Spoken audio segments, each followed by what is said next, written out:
Kita kumpul saat ini dalam acara menyambut Tahun Baru Islam 1444 Hijriah.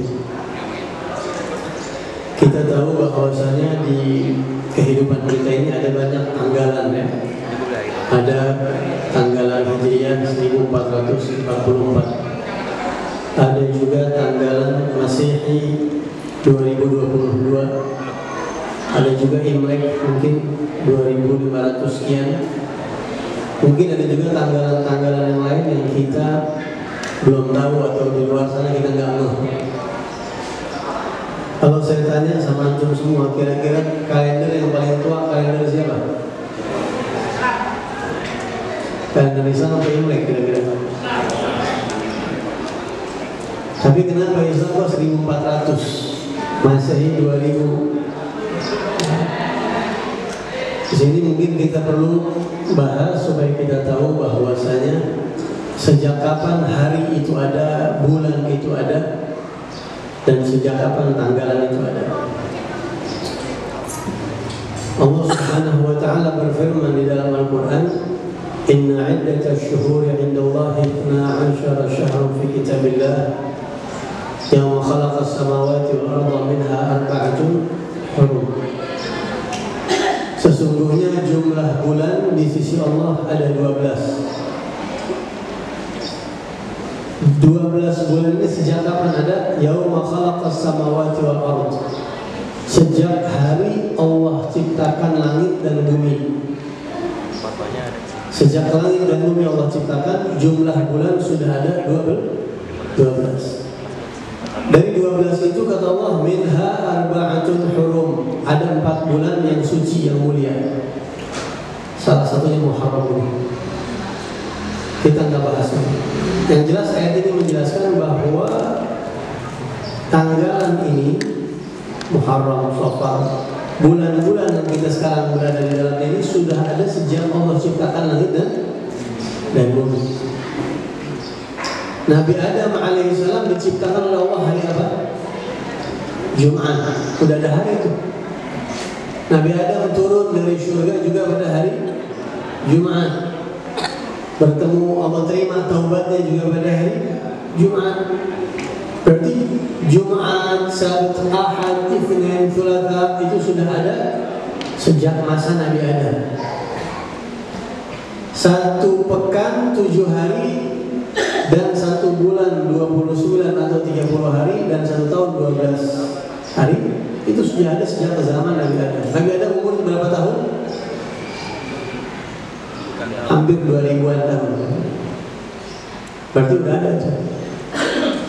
Tapi kok 1444 itu hanya peresmiannya saja oleh Sayyidina Umar ibn Khattab. Jadi kalender Hijriah ini baru resmi diadakan pada masa Sayyidina Umar ibn Khattab. Sebelumnya sudah ada. Jadi kita perlu tahu, Sabtu, Ahad, Itsnin, Tsulatsa itu semuanya sudah ada sejak dulu. Bahkan hari-hari itu pakai bahasa Arab. Ya. Hari Jumat itu bahasa Arab. Khamis, Arbi'a, Rabu, Tsulatsa, Selasa, Itsnin, Senin, Sabtu, itu semua bahasa Arab. Cuma minggu aja kita berubah. Sebenarnya yang betul itu hari Ahad. Cuma kita jadi kebiasaan ngomong hari Minggu. Kira-kira bagusan mana kita mengucap hari Minggu atau hari Ahad? Ahad. Kenapa Ahad? Ahad itu nama Allah. Nama Allah. Hari Ahad itu nama Allah. Hari Ahad itu salah satu hari yang diberkahi oleh Allah Subhanahu wa taala karena namanya sama dengan nama Allah. Nama Allah. Makanya kita biasakan mengucap hari Ahad, jangan mengucap Minggu. Minggu itu bahasa orang asing. Kalau kita googling atau cari di internet, Minggu itu bahasa Yunani, diambil dari bahasa Yunani kuno yang artinya hari Tuhan. Kalau kita punya Ahad, Allah yang Maha Esa pertama, Senin itu 2, 3 dan seterusnya. Ada juga yang mengatakan katanya Minggu itu nama seorang misionaris agama di luar Islam yang dia datang ke kampung-kampung setiap hari Ahad untuk menyebarkan agama dia, sehingga orang-orang terbiasa mengucap ini harinya Pak Ahad, harinya Pak Minggu. Pak Minggu jadi nama, akhirnya nama hari Minggu. Makanya di kalender-kalender Islam nggak ada tulisan Minggu, adanya Ahad. Jadi kalau bisa kita mulai biasakan dapat pahala. Itu yang diucapkan oleh Nabi Muhammad SAW. Nah, jadi kalender paling tua sebenarnya kalender kita yang patokannya pakai bulan. Hijriah itu patokannya pakai bulan. Kalau Masehi patokannya matahari patokannya. Itu pelajaran pertama mungkin untuk kita di pagi menjelang siang ini. Pelajaran yang kedua, tahu nggak asal usul bagaimana terbentuknya kalender Islam? Kalender Islam ini asal mulanya terbentuk di masa Sayyidina Umar Ibn Khattab. Yang mengukuhkan kalender Islam ini adalah Sayyidina Umar. Awalnya bagaimana ceritanya? Ceritanya Sayyidina Umar itu ketika menjadi khalifah, beliau ini di antara kehebatan beliau dijuluki dengan Fatihul Amsar, seorang yang bisa menaklukkan pelosok-pelosok negeri, mengislamkan negeri-negeri. Dibuka oleh Sayyidina Umar. Tempat-tempat yang jauh Islam tersebar di masa Sayyidina Umar. Sehingga Sayyidina Umar mendudukkan pejabat-pejabatnya. Nanti di Yaman ditunjuk, kalau kata kita mungkin gubernur, ya, siapa gubernur terus di setiap tempat. Termasuk di Basrah di Irak, Sayyidina Umar melantik untuk menjadi amir di sana adalah sahabat Nabi Sayyidina Abu Musa al-Ash'ari yang datang dari Yaman. Abu Musa al-Ash'ari dapat surat dari Sayyidina Umar, mendapatkan instruksi untuk melakukan sesuatu di bulan Sya'ban. Kemudian beliau kirim surat balas kepada Sayyidina Umar, wahai Amirul Mukminin, tolong kalau bisa mulai sekarang ada penetapan kalender resmi, karena setiap engkau menentukan satu bulan kami bingung ini Sya'ban yang lalu atau Sya'ban yang akan datang, nggak ada tahunnya. Dulu belum ada tahunnya, hanya jalan begitu saja. Mendapat masukan seperti itu, Sayyidina Umar akhirnya mengumpulkan sahabat-sahabatnya yang ada di kota Madinah. Jadi kalau kita di Indonesia kenal Dewan Perwakilan Rakyat (DPR), itu Sayyidina Umar sudah bikin lebih dulu. Jadi orang pertama kali mengadakan DPR itu Sayyidina Umar. Beliau membuat namanya Diwan. Beliau mengisi anggota-anggotanya yang tidak dipilih dengan coblos, bukan, tapi beliau pilih. Dan salah satu syaratnya harus hafal Quran. Jadi anggota Dewan Sayyidina Umar hafal Quran semua. Nggak ada yang hafal Quran. Ada juga yang Badri, sahabat Nabi ikut perang Badar yang sudah dapat jaminan surga, dimasukin sama Sayyidina Umar. Orang kalau hafal Quran atau sudah ada instruksi surga, sudah ada jaminan surga dari Allah SWT, kira-kira yang dipikirannya bagus apa jelek? Kira-kira bagus.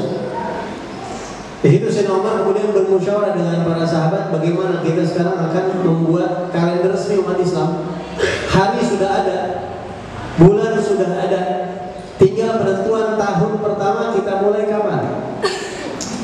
Maka ada yang usul kepada Sayyidina Umar, "Arikh bil mab'ats ya Amirul Mukminin." Wahai Mukminin, mulailah tanggal kita dengan dilantiknya Nabi Muhammad SAW.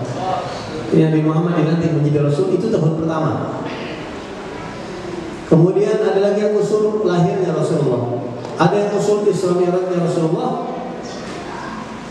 sampai akhirnya kesepakatan diambil, diputuskan hijrahnya Rasulullah SAW. Karena hijrahnya Rasulullah adalah pertama kali Nabi Muhammad memimpin, menjadi pemimpin di sebuah tempat, memimpin dunia bahkan. Ya, Rasulullah membangun peradaban di situ. Dan di situ dibuat undang-undang, dibuat segala macam yang luar biasa. Maka hijrah Nabi Muhammad dijadikan patokan sama Sayyidina Umar. Sayyidina Umar sebelum memutuskan datang meminta pendapat kepada Sayyidina Utsman dan Sayyidina Ali bin Abi Thalib. Bagaimana menurut kalian berdua? Kalau hijrah Nabi Muhammad kita jadikan patokan?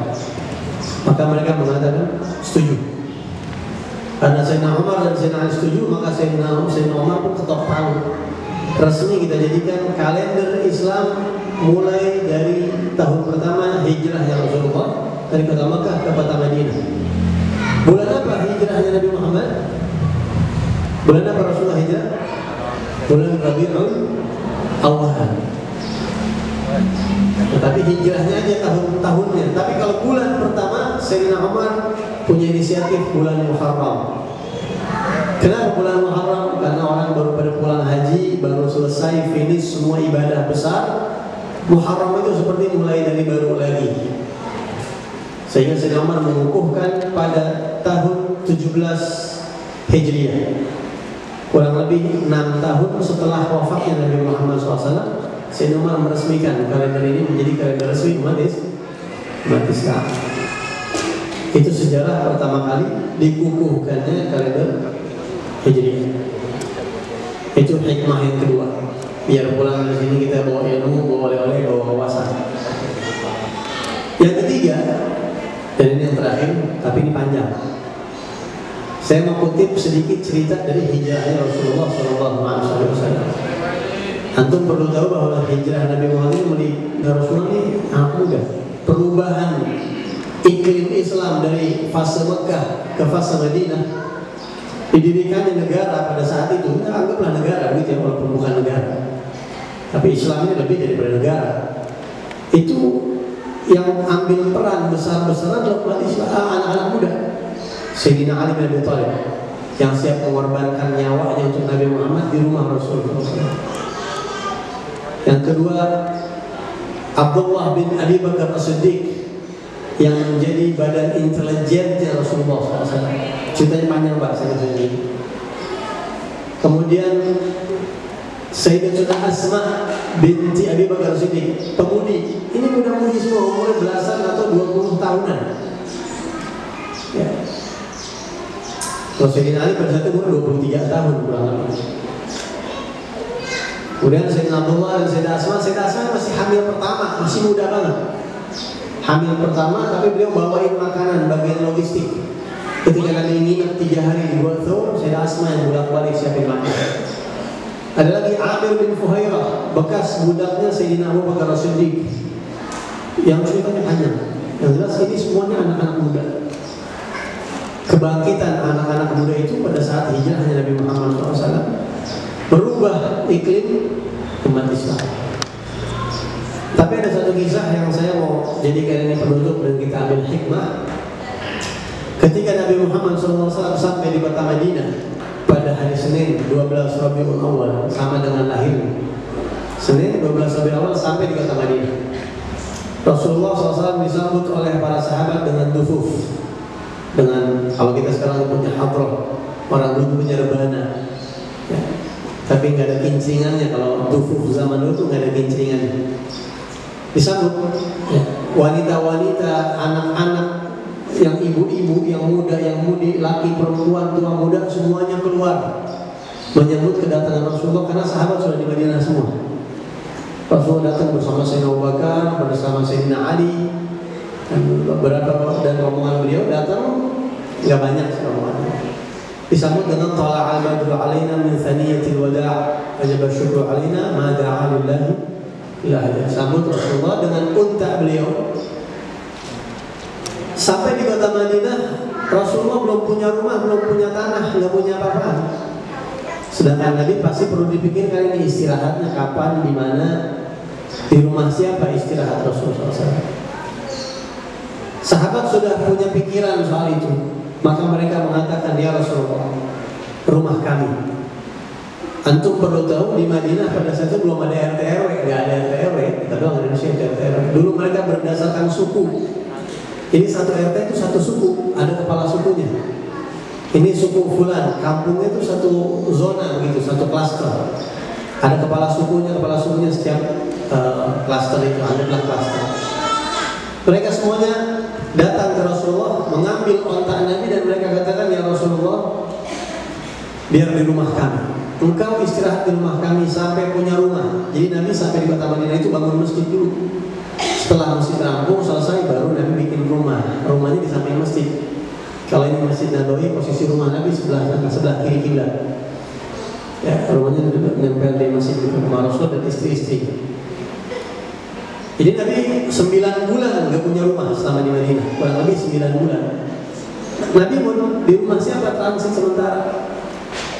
Setiap kepala suku menawarkan, ya Rasulullah di rumah saya aja, ya Rasulullah di kampung kami, ya Rasulullah di kampung. Setiap ada orang yang mengambil kontak Nabi Muhammad untuk dituntun ke kampungnya, Rasulullah mengatakan, da'ha fa innaha ma'murah. Lepaskan kontak saya. Kontak ini sudah mendapat perintah dari Allah dan mendapat ilham dari Allah. Di mana dia berhenti, di situ saya akan menetap sementara. Alhamdulillah. Datang lagi kepala suku yang lain, belum tahu dia Rasulullah rumah saya, dah lepas. Biar dia, di mana dia menentukan, onta ini menentukan. Jadi onta ini sudah dapat ilham dari Allah. Dia harus berhenti di mana. Onta ini menetapkan tempat masjid Nabi Muhammad dan rumah singgah sementara Nabi Muhammad SAW.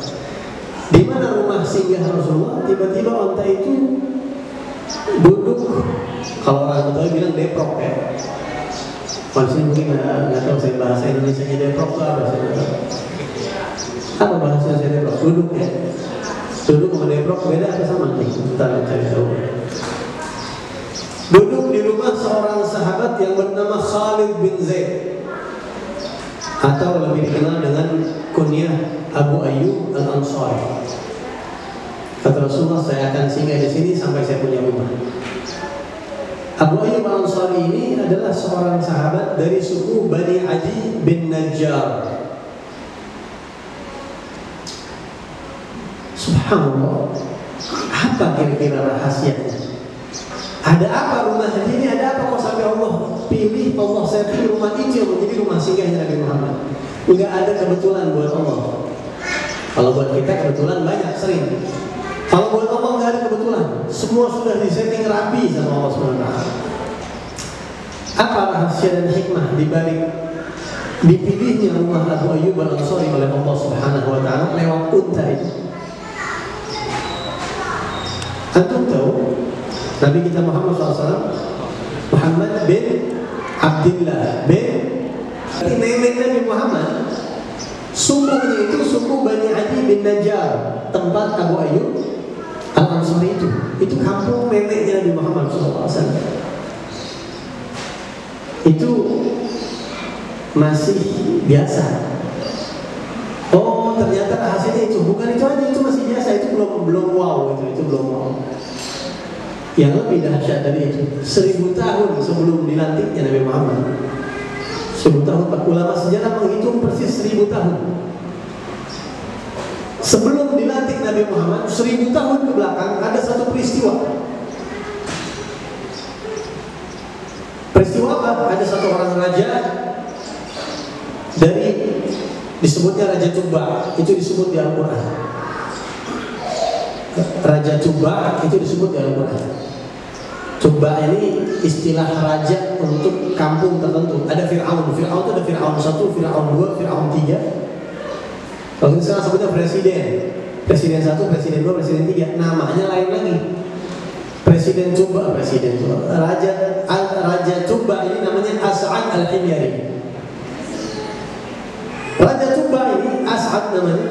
Dia pernah punya satu urusan dengan orang Madinah 1000 tahun sebelum dilantik Nabi menjadi Rasul. Ada masalah, ada kasus dan clash. Akhirnya Raja Tuba bilang, saya akan hancurkan, bukan cuma dia, orang sekampung dia saya akan hancurkan, kota Madinah. Jadi ada satu raja yang mau membumi hanguskan, memporak-porandakan penduduk kota Madinah. Dia datang dengan bala tentaranya. Ada riwayat dia sakit ketika dia mau mengeksekusi. Dia diserang penyakit kepala yang sangat parah sampai dia nggak bisa berdiri. Panggil dokter paling spesialis, dikasih obat nggak sembuh. Nyerah semua dokter-dokter, semua nyerah. Sampai akhirnya datang 2 orang rahib pendeta Yahudi 1000 tahun sebelum dilantiknya Nabi Muhammad SAW. Datang seorang pendeta Yahudi dan dia mengatakan, kamu ini sakit azab dari Allah, wahai raja. karena kamu ingin menyerang perkampungan ini. Asal kamu tahu, ini perkampungan yang kelak seorang Nabi akhir zaman akan hijrah ke tempat ini. Dan itu kami baca dalam kitab Taurat kami, kitab Taurat. Jadi kamu tidak akan sembuh kalau tidak mengurungkan niatmu. Akhirnya si raja ini mengurungkan niatnya dan mau tahu, mau kenal siapa Nabi itu kok sampai istimewa. Orang yang belum ada, kampungnya dijaga Allah. Akhirnya rahib ini menceritakan tentang Nabi Muhammad SAW, sifat-sifatnya. Mereka itu kenal sama Nabi detail, sangat detail. Dan ini disebut Allah dalam Al-Quran, alladzina atainahumul kitaba ya'rifunahu kama ya'rifuna abna'ahum. Mereka Yahudi, Nasrani, Ahlul Kitab, mereka kenal kepada Nabi Muhammad seperti mereka kenal dengan anak-anak mereka sendiri. Akhirnya rahib ini menceritakan beliau ini orangnya begini, sifatnya begini diceritakan. Mendengar kisah, mendengar sifat-sifat Nabi ini, Raja Tuba akhirnya senang sama Rasulullah. Masya Allah, ini ada orang seperti itu. Ya ada. Turun-temurun kami hijrah ke Madinah ini demi menunggu Nabi ini. Jadi Yahudi di Madinah itu banyak karena pengen ketemu Rasulullah awalnya. Akhirnya Raja ini bikin surat, nanya kapan Nabi itu datang. Apakah Nabi itu sudah tiba? Belum tiba. Kami pun di Madinah ingin bertemu dengan Nabi itu entah kapan. Akhirnya raja itu nggak mungkin tinggal di Madinah, dia bikin surat. Surat ini untuk Rasulullah. Ya. Di dalam kitab-kitab tafsir, dalam kitab-kitab sejarah ada isi suratnya. Saya lupa, dulu saya hafal. Dia bikin syair. Syair itu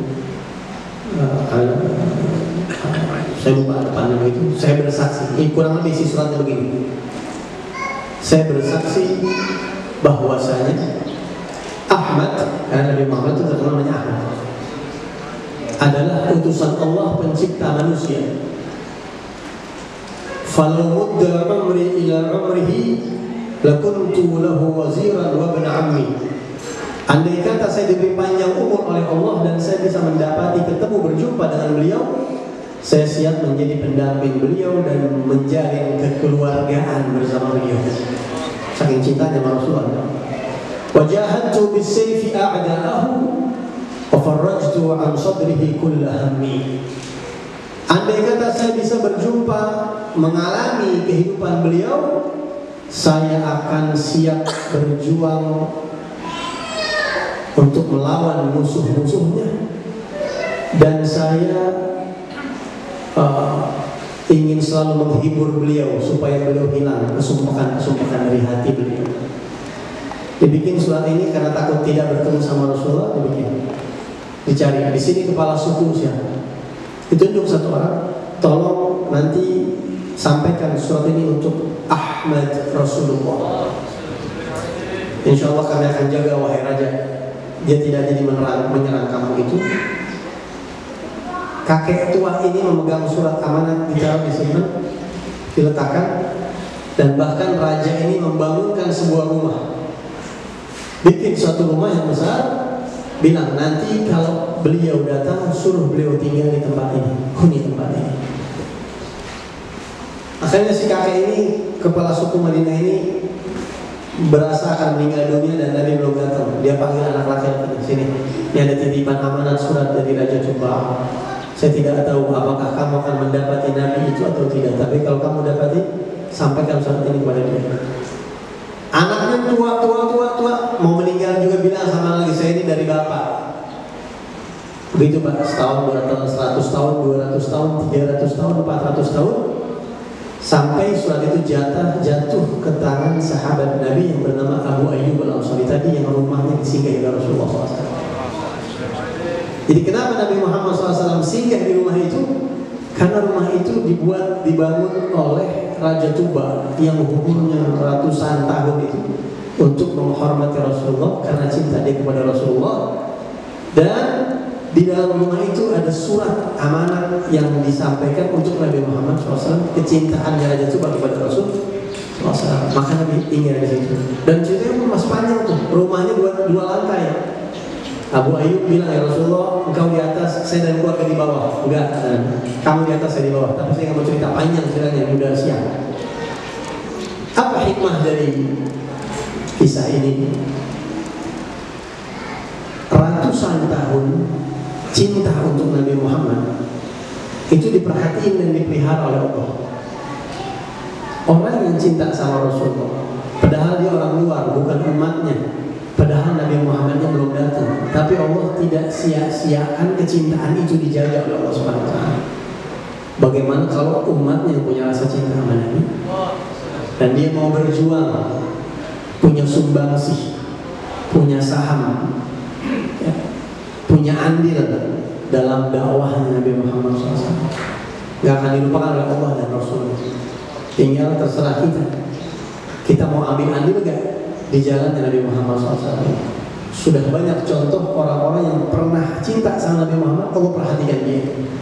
Kalau kita mau diperhatikan oleh Allah Subhanahu wa Ta'ala, ambil andil jalan Nabi Muhammad, cintai Nabi Muhammad, perbanyak baca sholawat sama Nabi Muhammad. Apa dakwah Nabi Muhammad yang bisa kita bantu, kita bantu. Keahlian kah, materi kah, jabatan kita kah, manfaatkan itu untuk membuat program Rasulullah terlaksana oleh kita, khususnya di wilayah-wilayah kita. Ini adalah hikmah yang ketiga. Kalau kita cerita hijrah Nabi Muhammad panjang banget. Tadi saya ngajar nih, sebelum di sini saya cerita hijrahnya Rasulullah itu hampir 1 jam, mungkin 1 jam mungkin. Itu baru sampai Gua Thawr, belum jalan hijrah dulu. Itu pun kita singkat-singkatin. Apalagi kalau sampai ke kota Madinah, mungkin bisa berapa jam, banyak. Minimal sedikit kita bertambah wawasan kita tentang Rasulullah. Apalagi kita sekarang tahun baru itu kaitannya dengan hijrahnya Nabi Muhammad SAW. Ini aja mungkin yang saya sampaikan. Minta maaf atas segala kekurangannya dan saya tidak bisa ikut sampai akhir karena ada janji lagi di satu tempat bersama guru saya, jadi saya mau langsung permisi. Kita baca surah Al-Fatihah, mudah-mudahan semua yang terlibat dalam acara ini diberkahi oleh Allah, yang punya hajat dikabulkan oleh Allah, yang punya penyakit diangkat penyakit oleh Allah SWT, yang punya masalah Allah berikan jalan keluarnya ala hadih ini wa ala kulli niyyah shalihah wa ala hadratin Nabi sallallahu alaihi wasallam. Al-Fatihah. Bismillahirrahmanirrahim.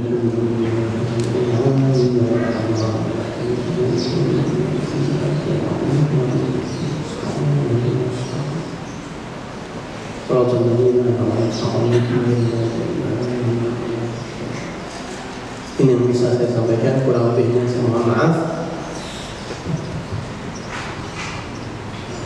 Kita tutup dengan doa. Bismillahirrahmanirrahim. Alhamdulillahirabbil alamin. Hamdan yuwafi ni'amahu wa yukafi mazidah.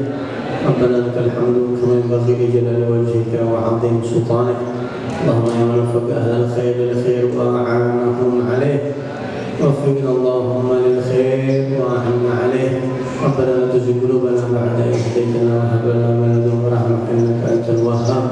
ربنا آتنا في الدنيا حسنة وفي الآخرة حسنة وقنا عذاب النار.